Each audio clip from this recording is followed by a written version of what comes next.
मैं अब जहाँ पर हूँ, अब मेरा कोई 4 चैनल का एक्सपीरियंस है माशाल्लाह, ठीक है। लेकिन मैं आपको बिल्कुल इनिशियली बताऊँ कि मैंने इंटर्नशिप की है बिज़नेस क्लास से। 3 महीने की इंटर्नशिप थी, उन्होंने मुझे ऑन एयर नहीं किया कि आपने मज़ीद पहले मुझे कहा कि 15 डेज़, मैं बता रही हूँ स्ट्रगल पीछे की, कि उन्होंने मुझे कहा कि ठीक है, आप कपड़े अच्छा पढ़ती है लड़की की, उर्दू पढ़ने में अच्छी है, 15 दिन में ऑन एयर कर देंगे। मैं 15 दिन इंटर्नशिप हो गई, देन उसको फिर लंबा किया उन्होंने 1 महीने का, फिर 2 महीने का। 2 महीने जब कंप्लीट हुए तो मुझे कहना कि आप 1 महीना कर लें, हम ऑन एयर कर देंगे। खैर मैं उस चैनल से ऑन एयर नहीं हुई, मैं फर्स्ट टाइम जब ऑन एयर हुई थी वो बोल था, लेकिन उन्होंने खैर इतना लंबा आसरा दिया। अच्छा, अब मैं बताऊँ, जब मैं इंटर्नशिप कर रही थी तो मैं अपने आप को उस वक़्त भाई कोई बहुत बड़ी तोप चीज़ समझती थी। मुझे याद है कि जहाँ मैं अब जिस इदारे में काम कर रही हूँ, आज मैं जब बिज़नेस क्लास पे इंटर्नशिप कर रही थी, तो मैं आज मैं इंटरव्यू देने गई। इंटरव्यू हुआ, मेरा ऑडिशन नहीं हुआ था, इंटरव्यू हुआ। तो मुझे ऐसा लग रहा था कि भाई मैं तो बिज़नेस प्लस पे हूँ, अब तो मतलब यूँ यूँ मतलब यूँ जा रही हूँ मैं किसी चैनल। जब मैं बिज़नेस प्लस पे इंटर्नशिप ही कर रही थी, तो मैं जियो पे भी गई और मैं जियो पे जाके ऑडिशन दिया। मुझे आज तक मैं कभी नहीं भूल सकती कि जहाँ पे शाज़ेब खान ज़्यादा बैठते हैं, तो मैं उसी सीट पे जाके बैठी और मैं इतनी एक्साइटेड, ओवर एक्साइटेड थी कि यार शाज़ेब यहाँ होता है, और तब शाज़ेब और मैं आस-पास की चीज़ें देख रही हूँ कि बस अब आज मैं ऑडिशन देने आ गई और कल मैं जियो से ऑन एयर हूँ और मैं बस आते-जाते सबसे मिलूँगी। लेकिन ये बात तब तक की है जब तक मैं बिज़नेस प्लस में इंटर्नशिप कर रही थी और मैं एंकर नहीं बनी थी।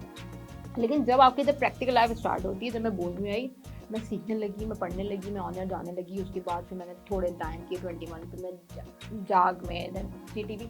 अब मुझे अगर कोई कहता है ना, अब मुझे कोई कहता है कि रानी तुम एआरवाई में क्यों नहीं हो, या रानी तुम जियो में क्यों नहीं हो, तो मैं कहती हूँ मैंने अप्लाई नहीं किया। या तो कहते अप्लाई नहीं किया, कॉल भी नहीं आई। तो मेरा सिंपल उनको जवाब ये होता है कि यार, एक तो कॉल आई नहीं, साफ सीधी सी बात है, मैं किसी चीज़ को झूठ नहीं बोलूँगी। दूसरा ये कि अगर आ भी जाती है, तो मुझे लगता है कि अब उस जगह पे बैठने के लिए, उन चीज़ों को बेयर करने के लिए, उनको सँभालने के लिए, क्योंकि ना ये जर्नलिस्ट हो जाना, एंकर हो जाना, चीज़ें सँभालना, प्रॉम्प्टर सँभालना, ऑडियंस सँभालना, एक बहुत बड़ी रिस्पॉन्सिबिलिटी है। तो आज अगर मुझसे कोई पूछेगा ना कि तुम किसी बड़े चैनल में क्यों नहीं, तो मैं कहती हूँ कि नहीं, मुझे अब स्टेप बाय स्टेप जाना है, मुझे नहीं जाना। मैंने बेहद स्ट्रगल की है। बिज़नेस प्लस के 3 महीने, फिर मैं 6 महीने मैंने स्ट्रगल की बोल में, और मैं बोल के बाद जब मैं जाग में जब मैं आई हूँ, तो जाग में भी आप सीखते हो, टाइम टू टाइम सीखते हो। तो जाग में जो मुझसे ज़्यादा सीनियर लोग थे, तो वो मुझे लगता था कि यार ये लोग वाक़ई सीनियर हैं, ये बड़े हैं। अब मैं आपको ये बात तो मतलब क्लियर करने की कोशिश कर रही हूँ, शायद मैं इतनी ज़्यादा समझा नहीं पा रही, कि जब तक मैं बिज़नेस प्लस की थी, जब मैं कुछ नहीं बनी थी, तो मुझे लगता था कि मैं बहुत कोई तोप चीज़ हूँ, मैं यूँ। इनफैक्ट मुझे याद है, एक हमारे बिज़नेस प्लस पे एक सीईओ साहब थे वहाँ पे, राजा सुहेल साहब। तो राजा सुहेल साहब को मैंने बोला, वो बॉस आप जो ऑन एयर करते हैं और ये, तो मुझे कहने लगे कि क्या करना है तुमने ऑन एयर होके। तो राजा सुहेल साहब को ये था कि बहुत इनोसेंट थी, जॉब कभी की नहीं थी, मासूम सी बच्ची आ रही है, पढ़ रहा है, ऑन एयर करते हैं। तो मैंने बोला कि क्या करना है ऑन एयर, बॉस आप बस एक दिन ऑन एयर कर दें, कल आपको पता ही नहीं है ना, आप मुझे एक कर दें, और मुझे पता है 1 हफ्ते से मुझे जियो में कॉल आ जाएगी, मैं जियो चली जाऊँ, आप पे बटन, मतलब ऐसा ये ज़ोम होता है कि आपको लगता है कि आप ऑन एयर हो जाओगे और आपने दुनिया फ़तह कर ली, और आप फिर जियो बैठ जाओगे, फिर आप बीबीसी चले जाओगे, फिर अब तो चैनल्स ही चैनल्स हैं। तो जब आप प्रैक्टिकल लाइफ में आते हैं, जो आजकल के बच्चे हैं वो आएँगे प्रैक्टिकल लाइफ में, फिर वो सीखेंगे, फिर उनको चैलेंजेस का पता चलेगा, फिर उन्हें पता चलेगा कि एक सवाल करने पे आपको कहाँ-कहाँ से कॉल्स आती हैं। आपकी क्या आपके साथ होता है, उसके बाद फिर सारा ज़ोर उतरता है। एक गलत सवाल पे या एक गलत इंट्रोडक्शन पे, या जैसे कि कोई साहब फॉर एग्ज़ाम्पल कोई तज्ज़ियाकार हैं, मैंने उन्हें कह दिया सीनियर सहाफ़ी, तो वो बुरा मान जाएँगे।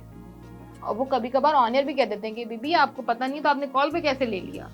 फिर उनको टैकल करना, इज़्ज़त ही बचाना अपनी, तो ये काफ़ी इंटरेस्टिंग भी होते हैं। फिर आपको पता चलता है कि यार जो हम अपने आप को समझ रहे थे कि हम बहुत कोई बड़ी चीज़ है, ऐसा नहीं है। फिर आप एक नॉर्मल वर्ड, कि फिर आप अपनी औकात में आना शुरू करते हो। मीडिया साइंसेज़ के स्टूडेंट को या मास कम्युनिकेशन जो लोग कर रहे हैं, उनको ये कि तप्पड़ है, बर्दाश्त का लेवल है। मैं इससे भी एक और एग्ज़ाम्पल दूँगी। मैं हमारे ऑफ़िस में एक बच्चा आ रहा था, तो लड़का आ रहा, और वो उसने इंटर्नशिप पर आ रहा था, वो डेली बेसिस पे प्रॉम्प्टर यूज़ कर रहा है, ये कर रहा है, वो कर रहा है। मैं उसको देख रही थी, मुझे नहीं पता, मैं जानती नहीं, वो आ रहा है, पढ़ रहा है, जा रहा है, आ रहा है, पढ़ रहा है, जा रहा है। उसको किसी ने कह दिया, एक मेरी लड़की कोलीग थी एंकर, उनका नाम और दूसरा मेरा, कि भई अगर तुमने कुछ पूछना-वूछना है तो वहाँ पे रानी सैफुल्ला खान होंगी, तो मुझसे पूछो, वो तुम्हें हेल्प आउट कर देगी। अब वो बच्चा मुझे ढूँढता-ढूँढता कहीं से आ गया कि आप रानी सैफुल्ला खान है, मुझे किसी ने बोला है कि आप हेल्प आउट कर देंगी। मैंने अच्छा बताओ क्या हुआ?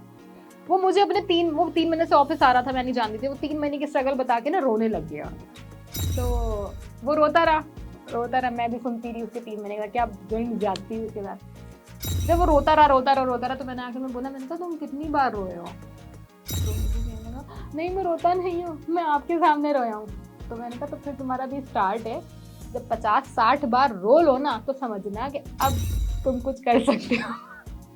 मतलब आपको फील्ड में आने के बाद रोना पड़ना है, जब आप रोगे आपको रगड़ा लगेगा। वैसे तो मैं कहूँगी कि भाई आना ही मत, ठीक है। बहुत ऑप्शंस हैं, बहुत फील्ड्स हैं, डिफरेंट जगहों पे स्कोप बहुत ज़्यादा है। अगर आप कहते हैं ना कि अगर आप सिंपल से अगर आप सोच लो कि यार ये कब बेचना है, तो इस पर भी आपको 50 ऑप्शन नजर आ जाएंगे, आप ये कर लो, ठीक है। यहाँ पे आपके पास एंटरटेनमेंट मीडिया बहुत डिफरेंट है, मैं उसकी बात नहीं कर रही, लेकिन न्यूज़ मीडिया में ना बहुत लिमिटेड लोग हैं।